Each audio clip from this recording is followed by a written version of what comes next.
welcome into Arena Zagreb. This is the Day 5 World Championship Highlight Show. I'm your host, Eric Olenowski. That is the Olympic gold medalist, Erica Wiebe. On tonight's show, we'll talk about Aduga Nwuchukwu's massive five-pointer, Ami Ishii asserting her dominance on two Paris Olympic medalists, review the gold medal bouts at 50, 57, 65, and 76 in women's wrestling, then preview Thursday night's finals that'll be highlighted by two Olympic finalists. Let's kick things off with a bang and talk about the move of the day, the lone five-pointer coming from Aduga Nwuchukwu. Yeah, I mean, she definitely took a page out of her teammate's book, Kennedy Blade's five-point moves. She came in, went for the double, switched to the single on the left side. That left arm comes up to the hip, joins her hands, and she goes for it. And it was beautiful against Sweden's Lindborg. Yeah, I couldn't have said it better. Kennedy Blades-esque, that five-pointer was beautiful. Let's move into the performance of the day. There's good, there's great, and then there was Ami Ishii today. Erica, walk us through Ami's day. I mean, first of all, is there a cooler wrestler out there? I don't think so. She did have wins over two Olympic medalists, 12-1 over Kennedy Blades, one at 76, as well as a win over Tosan from Turkey. Technical superiority, very impressive, and we will see here tomorrow in a final against Bulgaria. Jan Neva, coach from Simeon Shirtov, who's back coaching for Bulgaria after coaching one of the legends of the sport, Stanka Zlateva. There's a throwback for all the wrestling fans back home. It's time to review the finals. We'll switch things up and start at 57 kilos with the legend Olympic gold medalist Helen Maroulis from the United States, who went back to her patented inside trip with 4 seconds left while trailing 2-1, stealing the gold medal from Ilseum Dome out of the Democratic People's Republic of Korea. Erica, it took 5 minutes and 55 seconds for her to figure the puzzle out, but what was it? Yeah, I mean, we saw the wrestlers from People's Republic of Korea take away the gold left, right, and center at this tournament. How did she do it? How was she finally the first person to crack the code at this year's World Championships? Well, let's just say 27 years of wrestling experience, maybe 10 years since she won her first World Championship gold. Just experience. She has one of the best wrestling IQs in the world. She never stopped wrestling from every position. She also made 3 different tactical adjustments in that match in real time. She came out with one game plan, moved to try to hit the right side in the early second period, and then finally came right hand onto the head, setting up that front headlock to do the inside leg trip. So that ability to just react in real time and make decisions is what makes Helen the best. And speaking of the best, let's welcome in the newly minted 4-time world champion. And now we like to welcome in newly minted 4-time world champion, Helen Maroulis. Welcome to the show. Thank you. Let's start with this. There was about a minute left, and you and your opponent struck heads, and I immediately got queasy knowing and understanding your head injuries. So can you walk me through that? Did your bell get rung?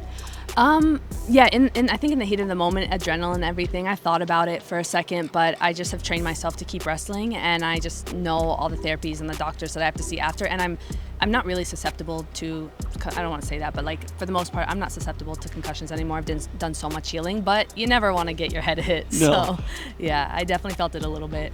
And then walk me through, there are 2 sequences. One that was obviously the match-winning takedown, but before that, you got to that arm pinch where you had scored multiple falls throughout here. You lose the elbow. What's going through your mind at that point? Yeah, it's so funny.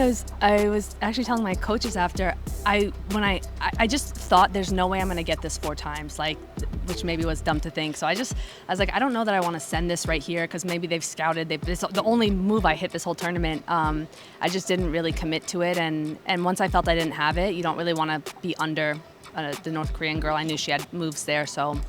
And then I really don't remember what happened. And then 15 seconds left. Let's walk through that. You go over tie on the left side. You snap to a front headlock.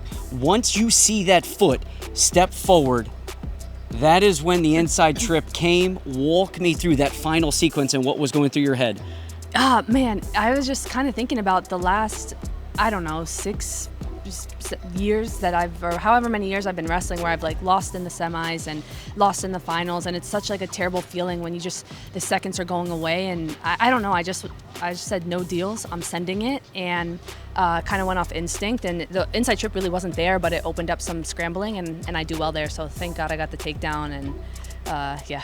Not only did you get the takedown, but also with 2 seconds left, you kind of relaxed. Yeah. What was that about? Yeah, I looked back at the clock and I was like, oh my gosh, I'm good. I did it. Like, yeah. And then I don't know why I came out front, and then when she kind of moved around in my head, I was like, does she get 1 point if she gets behind? It's not 2 points, and like, what? I was trying to do the math. I'm like, okay, just wrestle. So I think, yeah, luckily that worked out well. And now you win your 4th world title first. You think back 2015 when you won, so a 10-year gap from when you won your first world title to now. What has this been like to reach this point? Oh my gosh, this has been a dream come true. If you told me that 10 years later from my first Worlds in 2015, the first world title, I would, still be healthy and able to win another one. I mean, I don't know. I don't know that I saw my life going this way, but I'm just so grateful for the doctors and the coaches and the team of people and the support that I have. Like, everyone just drives me and helps me to be my best, and I love representing my country, and I'm going to be 34 in 2 days. The fact that I can do this is just such a gift. That's just what I kept saying to myself over and over again. This is a gift. This is a gift. And each have their own story, each have their own struggle. So what was the struggle in getting here? Because you look back and people would say, you watched the Hungarian Ranking Series event, absolutely dominant. You watched the World Championships, and 3 of the 4 matches ended in fall, and then you win. So what is the struggle that got you to this 4th world title? Yeah, honestly, kind of crazy story, but when I was in Hungary, I was praying the night before the competition. I was very nervous, and God said, what have you been saying or joking about the reason why you came back to wrestling? And I said, I've been joking, like I came back for the paycheck and the health insurance. And he said, I didn't give you your gift for that. And right then I'm like, I have to make the most of my potential. I cannot settle. I cannot waste this gift or this opportunity because it was given to me, and I need to do my very best. And it just clicked. I'm like, yeah, why not? Why not go for gold? Let's do this. Like, I don't know, I was wrestling with retirement, and it's the year after the Olympics, maybe you're a little bit more relaxed, but something just clicked, and I just felt like I really want to dial in and give glory to God and make the most of myself. And you just won your world title about an hour ago, so I know you've had a lot of time to think about the future in the last hour. What is the future going to hold for Helen Maroulis? Because you're taking it year by year, right? Yeah, definitely year by year. Look, I had to move out. My lease was up like 2 weeks before I left. Everything's in storage. I don't even know where I'm going back or where I'm going to go live. So I kind of play it like that. I'm really going day by day right now. So I don't know what the future holds, but I know who holds it, and I'm just trusting in that process, and I believe it's going to be good. And one thing I'd be remiss to not ask you while you're here is Akari Fujinami from 53 kilos up to 57. You're the reigning world champion. She's moving up to your weight. This is your weight now. A matchup with Akari Fujinami. Do you want it, and how would you see that match going? Oh, heck yeah. Man, I have so much respect for Fujinami. We had talked about training together before the Paris Olympics, and, now to get an opportunity to wrestle her, it's going to be amazing. You have to respect Japan, and my whole career has been kind of like wedged between, okay, you go down and you wrestle Yoshida, or do you go up and you wrestle Icho? Okay, now are you going to wrestle, you're going to go down, or are you going to wrestle Kawhi? So it's like, it's nothing new, and I just love getting new feels. I love competition. I think all athletes at this level, you want to wrestle the best. So that is newly minted 4-time world champion Helen Maroulis. Thanks again for joining. Thanks for having me. We'll move to 76 kilos, where Genesis Rayasco Valdez made history, becoming not just the first women's wrestler, but also freestyle or Greco-Roman from Ecuador to win any style world championship with a win that was 4-2 over Ipiri Medetkizi in the finals. And I'll give it to you, Erica. You said yesterday that she had the opportunity to make history, and you thought she was going to do it. I wouldn't say I agreed with you yesterday, but after tonight, you were correct. I'll give you your props. Thank you. Thank you.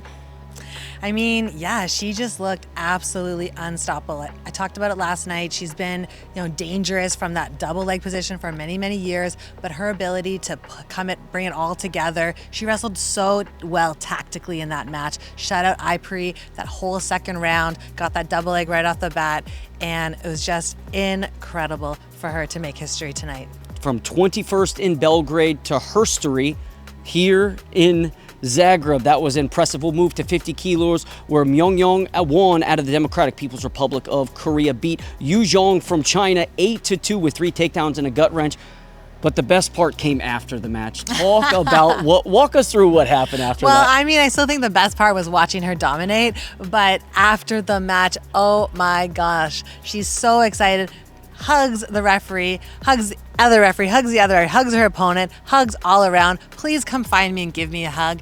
Juan, you're my favorite wrestler to watch. It was so amazing to see. So cute. But when you say hugs, they weren't just any hugs. They were 30-second hugs where she was holding and tapping the back, but it was one of the cutest things that we've seen. We'll move up to 65 kilos with Miwa Morikawa from Japan, who won her second world title, defeating Alina Kasabieva from the UWW team. Erica, this year it's ranking series gold, it's world gold, it was Asian gold, it was every gold for Miwa Morikawa, every competition that she entered. What makes Miwa so great?